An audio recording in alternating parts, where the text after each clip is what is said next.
Morjesta! Tervetuloa seuraamaan mun kisapäivää. Mun nimi on Heikki Huusko ja me ollaan lähdössä tässä Jääspeedwayn Pohjoismaiden mestaruuskilpailuun Varkauteen.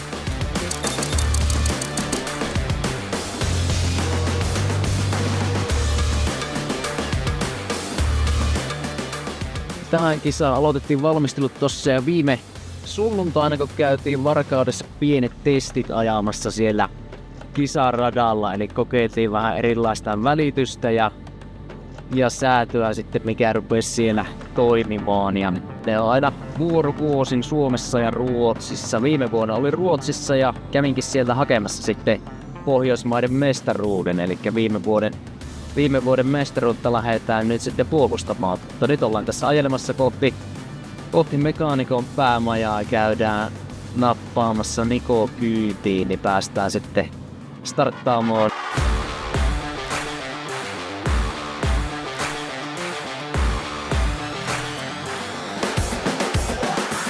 Teen vähän kahvikuppi, että päästään kahvin keittoon.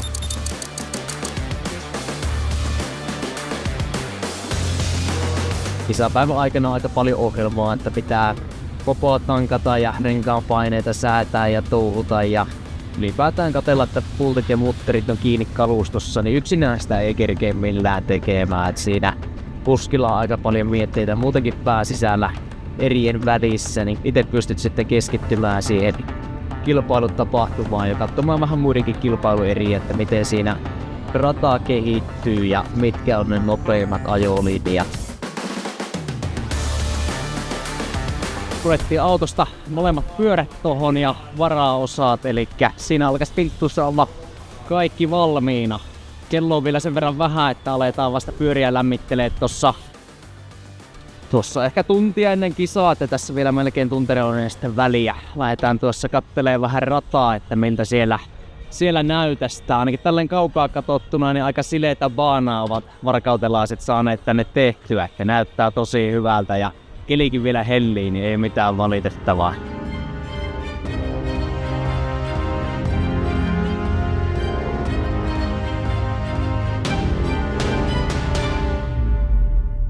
Yleensä sitä kisan alkupuolella ajetaan tätä sisälinjaa, eli ainahan se lyhyin matka täältä sisäkaarteesta menee, mutta Jääspeedwaystä kun on kyse, niin se alkaa tää jää sitten meillä silppuuntumaan loppukisaa kohti ja sitten se ei enää tää ihan sisälinja olekaan nopein, kun siellä saattaa tän syvystä uraa alkaa olemaan, niin sitten pitää alkaa miettiä niitä vaihtoehtoisia linjoja. Eli tässäkin radassa on varmaan 15, jos ei 17 metriä leveyttä, niin tuolta pystyy ulkoa sitten koukkaamaan vähän leveämpää linjaa ja sieltä sitten pitää alkaa vähän pelaa eri ajolinjaa, kun rata kuluu.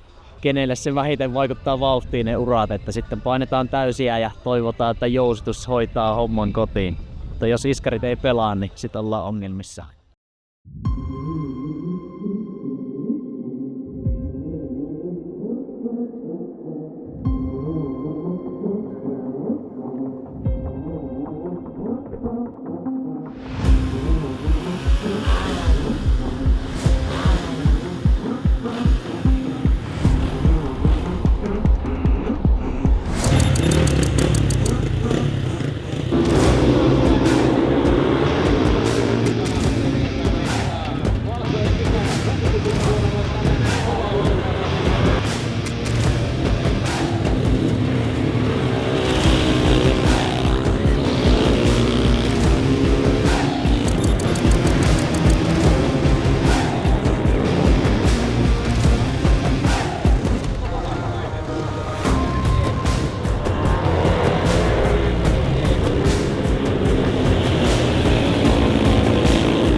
Tässä 2 alkuerää nyt päästelty menemään ja sanotaanko, että suht helppoja ekat pari erää ollut, niin niistä on täydet 2 kertaa 3 pistettä nyt otettu, mutta tiukimmat vastustajat on vielä edessäpäin, eli tiukkoja viimeisiä eriä tiedossa. Näytöstä vähän, että jää menee aika heikkoon kuntoon, että on hauras jää, niin siellä alkaa pomppuja tulemaan aika paljon. Varmaan kovalla pakkasella jäädytetty, niin se aina sitten jää saattaa olla tommonen vähän kovempi ja sitä kautta tulee uraa ja pomppua, niin helpolla ei tule päästämään. Mutta mielenkiintoinen loppukisa tiedossa, että ihan hyvällä fiiliksellä tässä mennään. Kisa on mennyt ihan hyvin, ei siinä. Ensimmäiset 6,6, niin ylimääräistä ei ole vielä annettu nämä etunokainen pulpit saattaa olla osalöysillä, mutta se on tuota tarinahommaa niin.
Kilpailu on välillä tämmöstä. Otin tuossa puolivälissä kisaa oikein kunnon highsiderit, eli pyörä heitti selästä ja taisin tulla nilkka edellä alas sieltä, niin nilkka pääsi ottaa osumaan aika ikävästi tossa. Ja pari alkuerää sain sitten vielä, tai 2 viimeistä alkuerää sain tarvottua läpi, mutta kipeätä tekee, et ei oikein kärsi varata tuo jalka tällä hetkellä, että pitäisi lähteä röntgenissä käymään, mutta semifinaalipaikka tuli, niin kyllä me varmaan tuosta semifinaali käydään vielä ajamassa ja katsotaan. Aika invalidimaisesti joutuu ajamaan, että täytyy ilmassa pitää tätä jalkaa koko aika, kun on tuolla radalla, mutta kyllä sillä näköjään pystyy ajaa vielä. Ei ehkä ihan parasta vauhtia, mutta yritetään parasta ja katsotaan mihin se riittää.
Nilkka on aika kipeä. Päästiin semifinaaleihin, vaikka aika kinkkaamalla menikin ne viimeiset alkuerät siinä, ja semifinaalissa joudui ajaa todella varovasti ulkokaarteita kierrelle, ettei tuo jalka nyt ottaisi osumaa siinä, ja siitä sitten jouduin tyytymään semifinaalin 3. sijaan, eli olin ensimmäinen, joka karsiutui finaalista pois.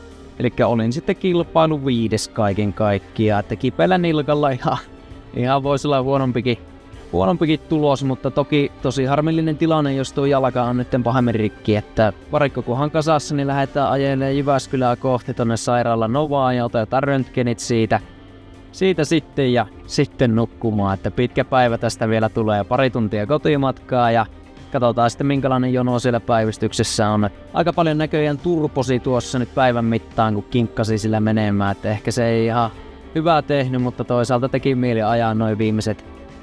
Ei tultukaan uusineeksi sitten Pohjoismaiden mestaruutta, mutta ehkä ensi vuonna sitten taas.